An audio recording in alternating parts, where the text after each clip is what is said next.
Hello, and welcome back to the 4 a.m. report. We're going to do another mini arc starting today, 3 episodes, which are going to talk about the different formats of podcasting that are possible. And if you've been following along with the Convince Your Boss series, we're talking about how to approach it if either you want a podcast and you're seeking to convince stakeholders, or if a podcast has been mandated for 2022 and you're business casing it. So with that in mind, once you've thought about the business aspects and what goals the podcast is going to be serving and how you're going to measure it in light of the systems that you have, the next thing to think about is what is going to fill your podcasting calendar. So for that, you'll have to have some thoughts around types of episodes. Can we just say death to the hero's journey episode? I think everyone has done the shit out of that one. Like, let's bring on a guest and let's start talking to them and start with loose, open-ended questions like, tell me about yourself or tell me about your thoughts on the world. And then, 20 minutes into the podcast, you're still talking about the person's first job and you haven't really gotten to the meat of it. So is wonderful hero's journey storytelling possible? Heck yes. Does the average business podcaster know how to masterfully storytell by asking the right questions of a guest? I would argue not. So in its place, what are the types of things that you can do? What is it other than the one-on-one interview style that you can think about to fill your podcasting calendar? There are 3 possibilities broadly, and we're going to break it down. You're going to listen to a bunch of clips from previous recordings that we've curated for this purpose. And the 3 different types of episodes. The first type is teaching episodes. And there's a few subcategories. The second type is a show and tell episode. And again, there are a fair number of categories here. We will break it down. And then the third type is a fast turnaround, either because you want to speak about news or because you're creating efficiency and bandwidth within your team. And we'll break that down as well. All right, so let's talk about the first of the podcast episode types that are an alternative to the hero's journey. And I am going to broadly categorize it as teaching. Teaching episodes are a wonderful idea. Some of the best podcasts that I listen to and keep going back to tend to include teaching episodes, either from one host or if there's a rotating host, more than one host can come in and teach. And the teaching, again, can happen on a couple of levels. I think broadly, you could probably look at 3 ways in which you can do this. The first of them is a strategic teaching episode. So here's where you're talking sort of top line ideas, industry stuff, strategies that are possible to apply. The second is tactical. I think people do appreciate a good tactical episode. Me for sure.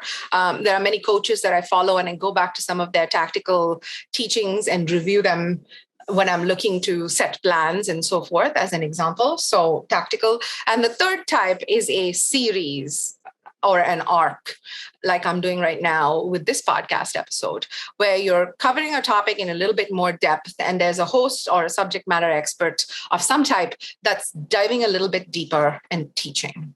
So enjoy these clips, and it takes you through a little bit more detail on what those 3 types are. Welcome to the 4 a.m. report. On this podcast, we dish about fresh-pressed, fun marketing. If you're stressed out and awake at night again, wondering what to do, you found your joy. I'm your host, Susan Diaz, podcasting founder, humor junkie, observer of human behavior patterns, and mom. Each week, I'm joined by a different co-host to break down the latest headlines at the intersection of marketing and entertainment. The one-on-one interview format, like where one host is interviewing one guest, tends to be sort of, like we said, the default. Most podcasts that are on the internet will be in that format. And while that's a great format, that certainly should form the bulk of many people's content calendar, like it's becoming a little bit stale, if you will. It's becoming a little bit like, oh, you discover the story of this person, and then they talk about that little hero's journey, and that can get same. And it's really worth thinking about different formats. And I really think as well, it's a way from a reach and hooking your audience in sort of perspective. When you give someone variety, you're cutting clutter if not a lot of people are doing something and you're doing it. So it's really worth digging into it. So I think the twofold benefit is A, it's going to be different and get you noticed. And B, I think we're going to spend a little bit of time talking about how you can repurpose. Like, so if you've done more than 25 episodes or so of your podcast, really how to think about taking what you have and getting different cuts. Basically. And also, I would think too, it's meant to remind you or to let you know that just because, say, you talk about how to make a podcast on one episode, by using any of these different formats, you can talk about that same topic again in a different way. And it seems like a completely different approach to the topic. So I like that as well. Let's get started. Right? I mean, you go deep into something, because it's like, if everyone could convey expertise in 20 minutes in a chat, like, we'd all be geniuses. So really thinking about how to use these types of episodes to dive deeper into your core topics. Excellent. So let's get started. Teaching. You, the host of the podcast, doing teaching. One is strategic teaching. Two is tactical teaching. Talk to me about those two formats, Susan. Essentially, a fair amount of podcasting, like if you're really looking to sort of build your audiences and take it beyond a content platform into a demand generation for business kind of thing, is you want to be showcasing your expertise. You definitely want to be doing that even in your one-on-one episodes. Like, don't make it like a list format. Maybe we'll delve into that at a different place. But like, you really want to be showcasing your own expertise, like having responses to what the guests are saying and such like. But the solo podcast, or in our case, like what we do, our teaching episodes as well, are a conversation just like this between you and I, just a host episode where you're specifically teaching. What we're doing right now is we are tactical teaching. We're giving you a bunch of tactics where you can take this away. There's even a tool attached to it and it's free and whatever. So that's like giving you some framework to work with. So that's a tactical episode. And I think people really love that. Like, people really love, like, tell me what to do,